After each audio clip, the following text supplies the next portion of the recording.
నా పేరు కృష్ణవేణి అండి, ఆల్తి కృష్ణవేణి. మాది సుకర్లబాద్ అండి, అత్తవారు. మా అత్తగారు స్థలం ఉందండి, పాతింట్లోనే ఉన్నాను మొన్నటి దాకాను. మరి పిల్లల దగ్గరికి వెళ్ళి అక్కడ ఉంటున్నాను. మళ్ళీ ఇప్పుడు ఆరోగ్యం బాగోక మళ్ళీ అక్కడే ఉండి వచ్చి ఇల్లు వేసుకుంటున్నానండి. ఇల్లు వేసుకుంటుంటే ఆమెను కొట్టడానికి మరి ఆ బాదులన్నీ పడదోసేసేసింది, చెల్లా చెద్దులు చేసింది, పిల్లల్ని కాడ కొట్టబోయింది, అల్లుడిని కొట్టబోయింది. ఝాన్సీ అండి, మా తోడుకోళ్ళు, మరిది భార్య అండి. మా స్థలం మా అత్తగారిదండి, మా మరిది గారిది ఏరే వేసుకున్నారు. నేను ఆ స్థలంలో ఇల్లు వేసుకున్నానండి.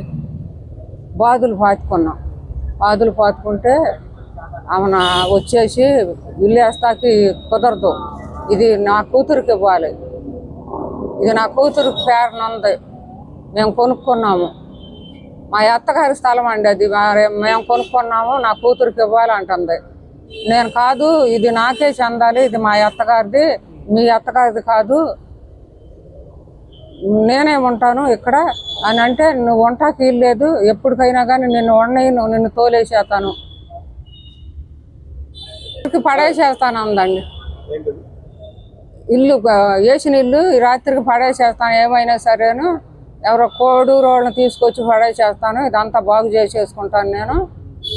మరి అందుకని మరి ఈ రాత్రి కానీ ఎప్పటికి మరి నేను అక్కడే ఉండాలి కదండి, అందుకని నాకు రక్షణ కల్పించాలని మరి పోలీసు వారిని మరి కోరుకుంటున్నాను. నమస్తే ఫ్రెండ్స్, నేను మీ రూపిణి. మీ అందరూ చాణక్య ఛానల్లో వీడియోస్ చూస్తున్నారు కానీ వాటికి లైక్ చేయట్లేదు అండ్ సబ్స్క్రైబ్ చేయడం మర్చిపోతున్నారు. మీరు కనుక చాణక్య ఛానల్కి సబ్స్క్రైబ్ చేస్తే మాకు ఇంకా మంచి వీడియోస్ని, న్యూసెస్ని చేయడానికి మాకు మోటివేషన్ ఉంటుంది. Thank you and don't forget to subscribe Chanakya channel.